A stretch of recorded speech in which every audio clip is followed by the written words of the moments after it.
started the second section.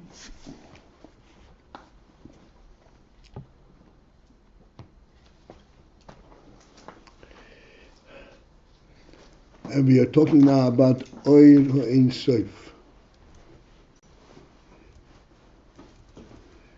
We came to talk about this because we spoke about Midos, and then we spoke about mochin.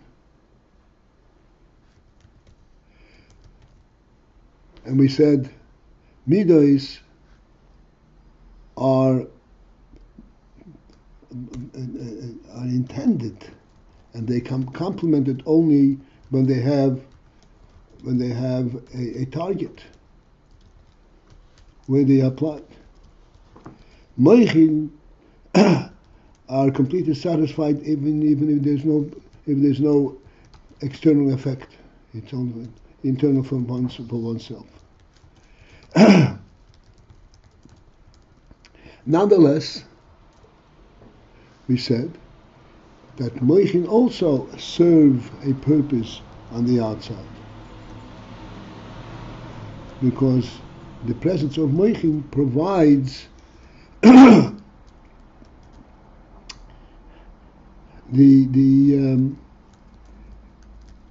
gilui aspect, the inspiration aspect. The ishavus could be without it from Yimul Tachtonos, but the chayes is Yimul Achrishenis, is from mochin. Then, so therefore, mochin also has an aspect where it is for the sake of the outside. But then, in contrast to all that, excuse me, we come to talk about Oyer ha-Ein Sof. Oyer ha-Ein Sof. And then I'd make a point of the expression Oyer ha-Ein Sof rather than an Oyer Ein Sof. And that was a mistake of mine. I should have made that at that point. This is not the common reference. You call it Oyer ha-Ein Sof. Oyer Ein Sof. Oyer ha-Ein Sof as a very particular type of reference. You're talking about Oyer Ein Sof, that the Oyer is Ein Sof. The Ein Sof is, in that case, would be kind of describing the Oyer. It is an Oyer that is Ein Sof. Oyer ha-Ein Sof is a completely different statement. What does ho mean exactly? Well, that's what I'm trying to say. Ho means the one that Ein Sof. It's referring to a specific aspect of Ein Sof, not Ein Sof in terms of a quality, but referring to a specific a type, a specific presence of Ein Sof.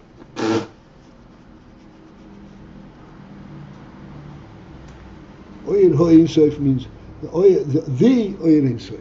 Not Oyer Ein Sof, Oyer that is Ein Sof, but the Oyer Ein Sof. What is this? What is it referred to? What is the infinite? Oyer the Oyer Ein Sof.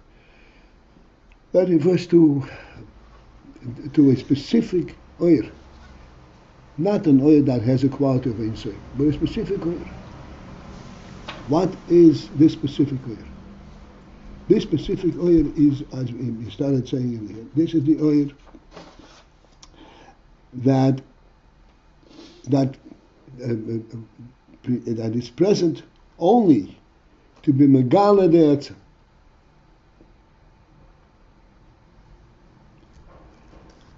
No other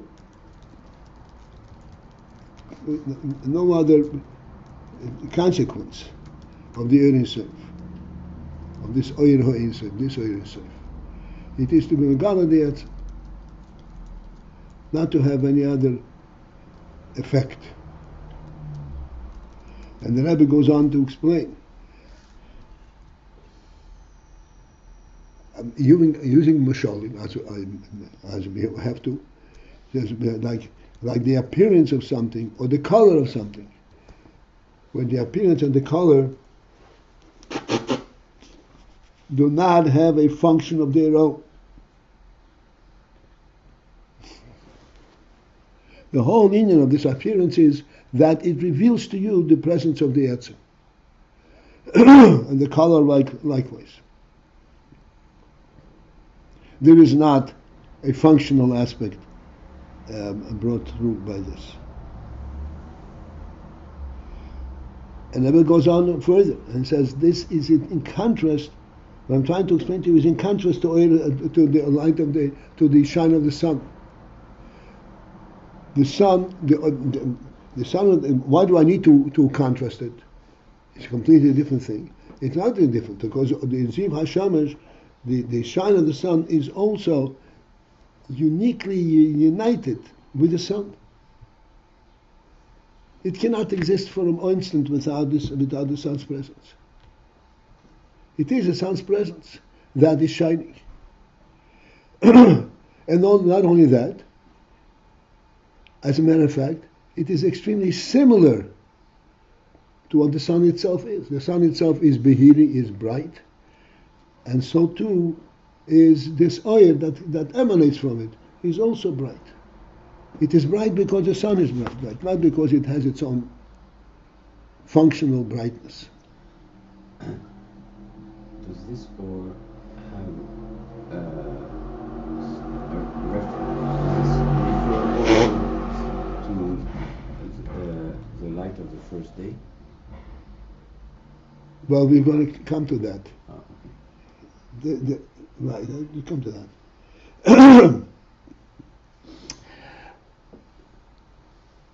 The Rebbe uses the expression me'ein ha-etzem. It's connected to the etzem and it's me'ein ha-etzem. This is the third line from the top of the second section. And this is a very common expression, me'ein ha-etzem. And the only way for us to translate it is of the similar meaning of the etzem. Yesterday, it occurred to me a deeper and clearer explanation of this expression. Because the word ein, men ayin, yud nun, ein, the ayin yud nun is ayin, is the eye. Is the eye, like the eye of the etzem, I mean the eye. What is unique about the eye? We speak about this all the time.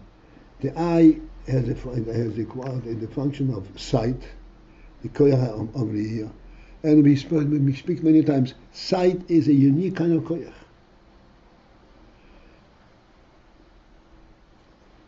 They contrast it to hearing, to touch, and to anything. It's a completely different thing. Touch exists only when you come in contact with the object that you're touching.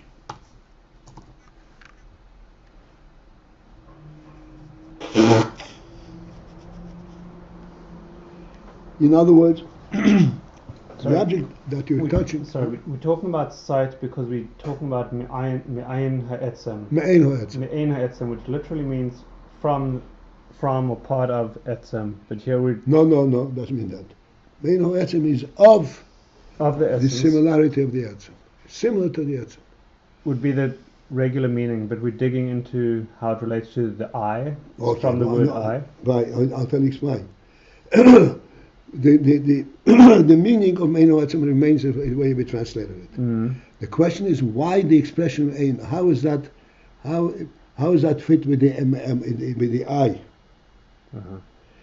So explaining the fitting with the eye is because the eye observes an object without as much. To remain on this call, press 1. Without as much as touching the object, bringing the object closer to yourself, going to the object, nothing. Observing the object in its own place, wherever it is. That's why it says me'ein. It is completely similar, as if you're observing something without affecting it at all. That's what they use in me'ein of the eye. The projection there is something akin to that which the eye observes, rather than something that you can touch or or measuring in any other way. Okay, and that's all to draw attention to the way that light is revealing the essence and has no other That's right. purpose. Light of the sun, it may know etzem. It's as if you're looking at the sun itself. And yet, the Rebbe points out, this light of the sun does have a function outside of the sun. And its function is to illuminate the world. It is to bring the quality of the sun to the world, to the outside.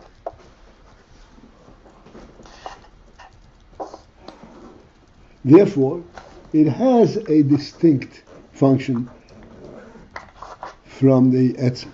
It is not just telling you about the etzem, telling you about the existence of the etzem. It is bringing the effect of the etzem to the outside.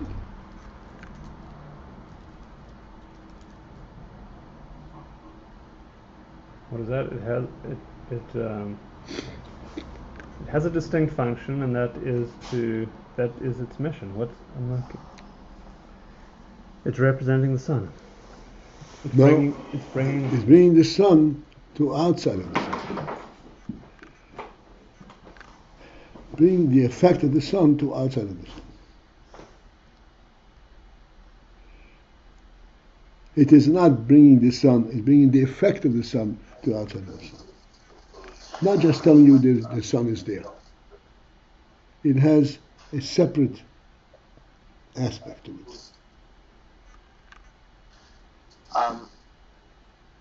Yes. Can I ask something? Yeah, sure. I missed the point before explaining why it's being called why we use the word similar for AYIN.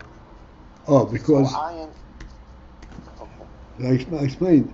The word ma'ain is trying to denote that this oir is of the similar quality, without losing anything from that the way it is by the sun. The example that we have for that is that which exists in sight. Sight does not require that what you see should be translated and be touched by the eye. Okay. It doesn't lose. It doesn't lose anything. That's right. Nothing. It's not you see the real thing. That's exactly it. This is that me'eno etzem. You're looking at that which is the way the etzem itself is, even though you're looking at oir. But you're looking at the oir where the oir is like the etzem itself. Like I said, the reason the oir is bright is because the etzem is bright. I just thought I'd explain this as an interesting, this is an insight.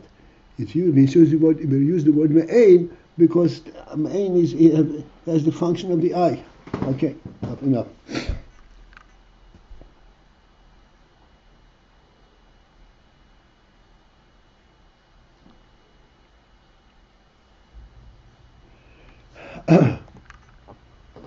And for this, the Rebbe explains that there is a difference between that which is given from the etzem, as the color of the etzem, and the appearance of the etzem, or the light of the sun.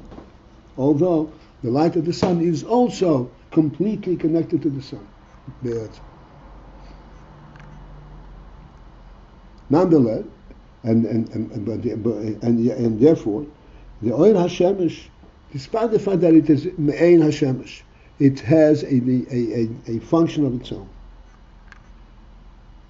to affect the quality of the sun outside the sun, but it's still a separate function. It is not just telling you that there is a sun.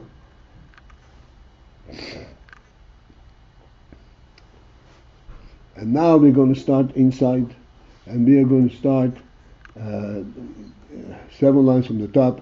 The line begins with the word ha-etzem. 7 lines. It's not 7 lines from the top, right?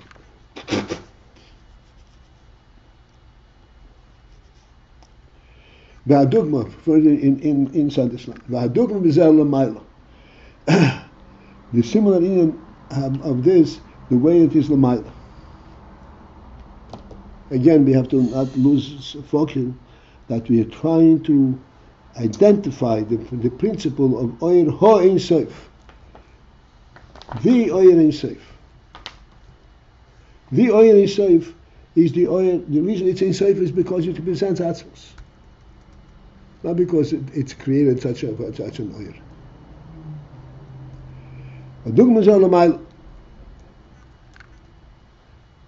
That which is reflection of this Lamayla, Hu Ha'er Shel Ha'er Ha'ilus. The Oyer of the Shemesh,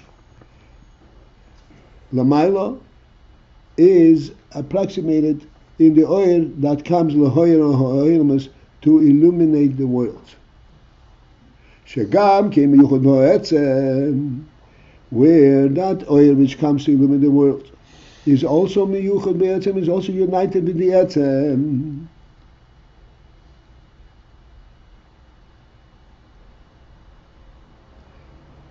Umein ha-etzem, and it is actually of the Ein ha-etzem.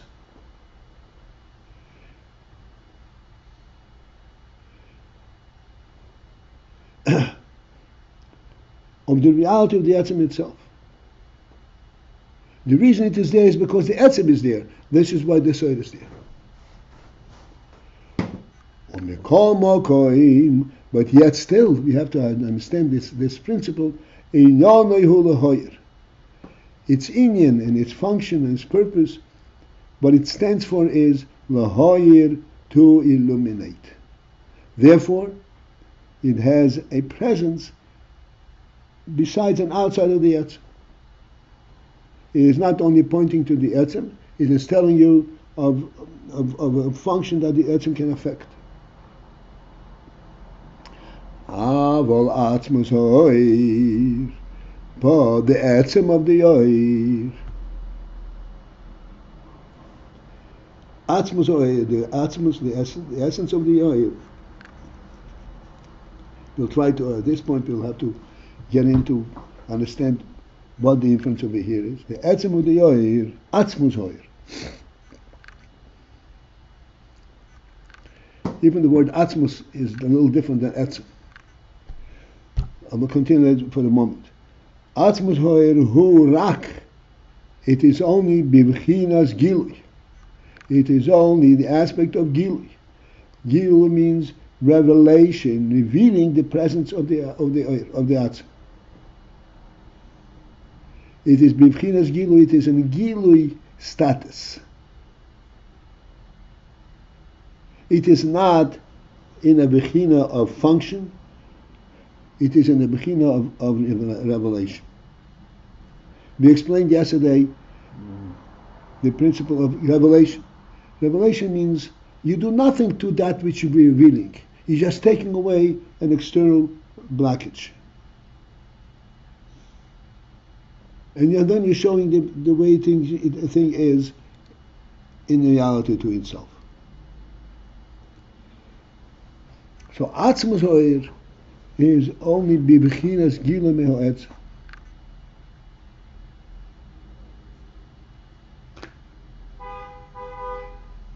Bibchinas gila is only the bechina of gila. There is nothing else in this Etzem ha'oir but the inyan of gila. There is not an identifiable function, effect of its presence. Only the inyan of gila.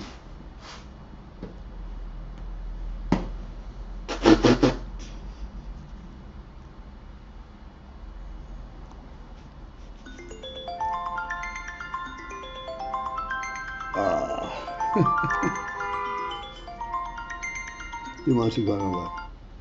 Tell him to call the video. Yes, sir. No. Yes. I'm returning your phone call. What? I'm returning the phone call. Oh no, that was a mistake. No, I didn't. Okay. All right, good. Thank you.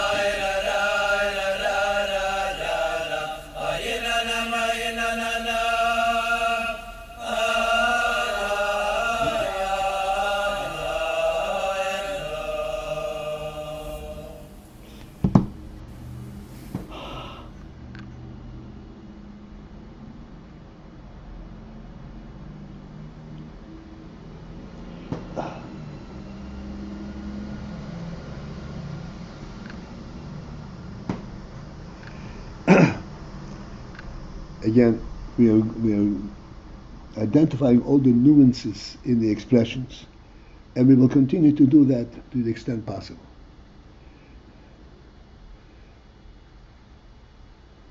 The Rebbe uses the term atzmus ha'oyer rather than the etzem ha'oyer. If we go together, we'll be able to sense the difference. Etzem ha'oyer means the essential presence of the earth. Atzmus ha'oyer means what the oyer stands for as an etzem. What does its presence mean?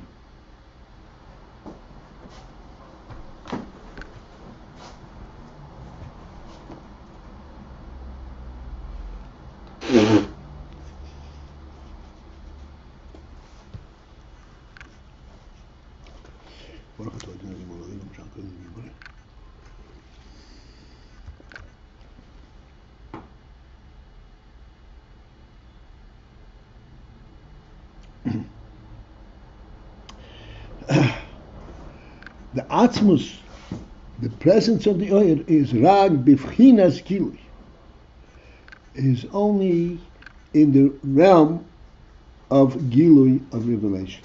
There is not an additional an additional nuance, another presence, element in the oil, but in the beginners of Gili, but the union of Gili.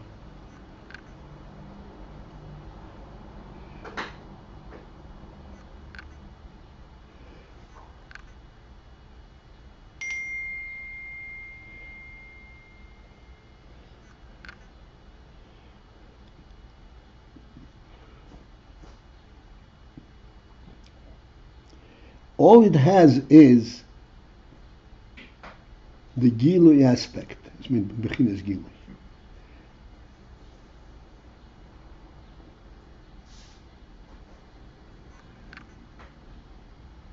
Even less than the Oil HaShemesh.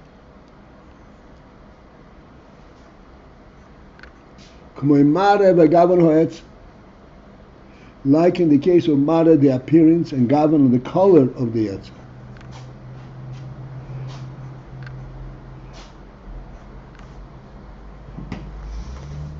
Again, we are contrasting this against the light of the sun, which is also representing Ein ha-etzem.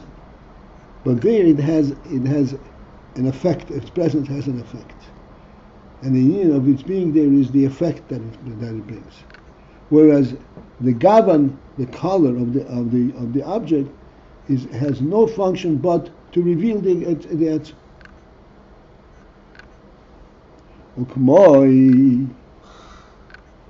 And this is also similar to Oir Pnei Ha'adam, the shine of the face of the person. There's an expression, there's a passage that says, Chochmas Adam Toyer Panav. The wisdom of the person illuminates his face.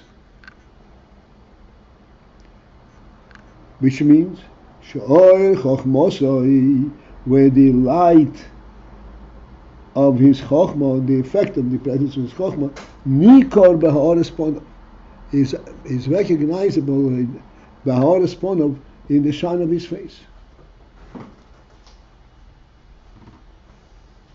So there, in that case, in the case of the shine of the face, Oir Panav Ein Peil El Ezepeule, this shine of the face does not have any effect at all.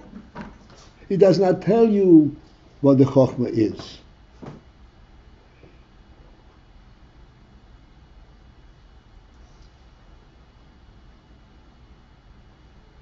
Sheyoyir v'yigale, it doesn't have the effect that it should reveal Chochmah was also to reveal the Chochmah to the outside. Yes, there is a shine on the face, but it doesn't tell you anything about his Chochmah. That is not the function of this shine, to tell you what the Chochmah is.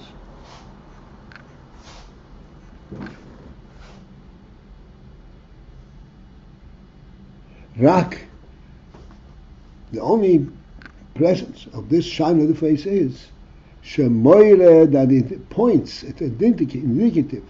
Al etzem ha-chochma shel. It is indicative of the essence of his chochma.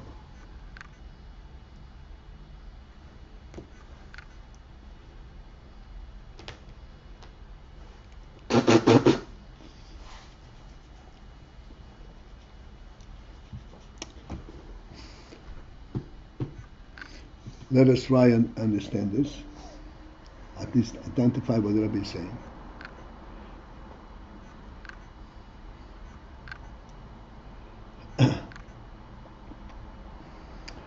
No matter what he is thinking about, no matter what he's learning, this Chacham,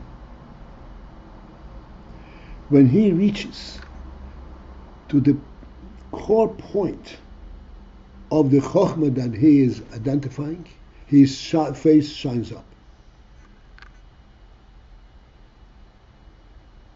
Which means that his face is not shining up with the particular Chochmah that he is involved in right now.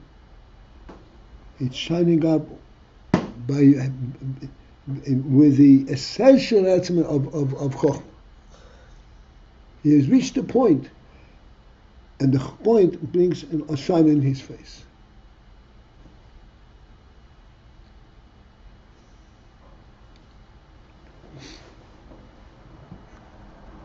I have 2 minutes. I want to explain what is in fact the point of the Chochmah.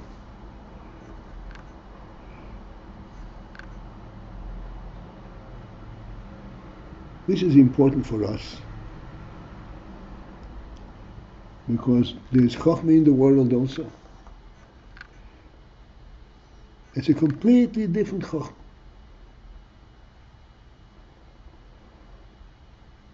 The Chochmah we are talking about is a Chochmah that is not based on some kind of a research and proof and the effect of the object that you are studying it. The Chochmah we're referring to is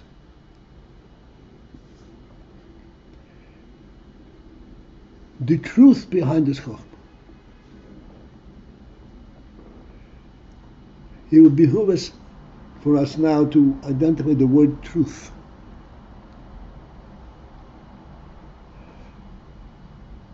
You understand the difference between true and truth.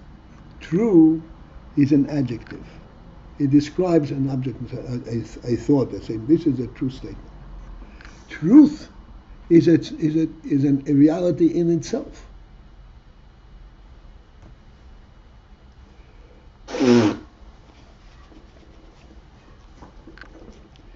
Where does truth come from? True, we understand. There are a lot of things going on, and you say this is true. This cup is white. That's true. That's not a truth. It's a circumstantial identity. Truth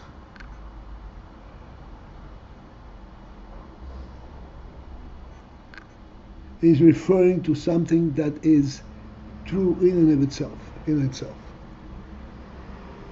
It exists because it exists, not because it affects something. Where does truth come from?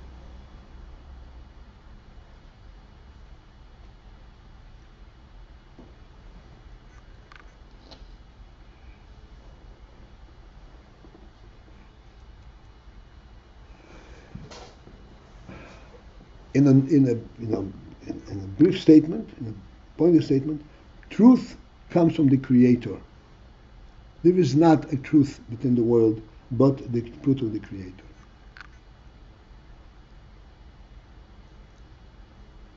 In other words, if the world were only the result of some kind of a procedural cause and effect, there would be no truth in it. It would be true, but it would be no truth.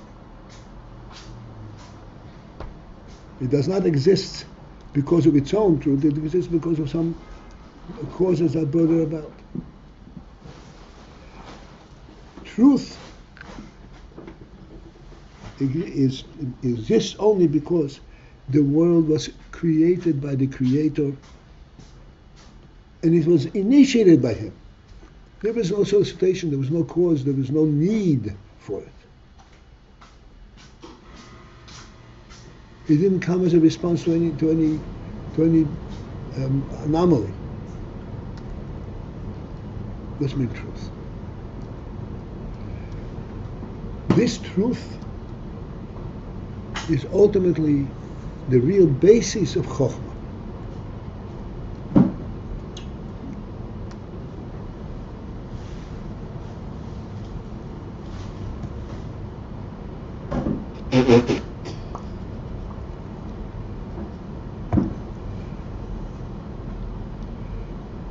When we say, for example, that a human being,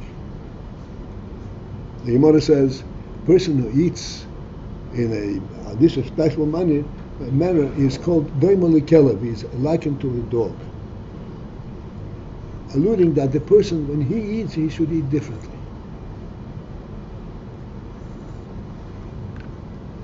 This thing that a person should eat differently, in a dignified manner, in a clean manner, and so forth. He should sit and all other things that go with it. That is alluding and touching on the truth of what a human being is. Not because this is more convenient, but because the human being has an inherent dignity. Where does he get that dignity from? Is it because he respects himself? He wants to create dignity. He has a dignity because the Creator has imbued into him this dignity. The Creator identified him as a special being.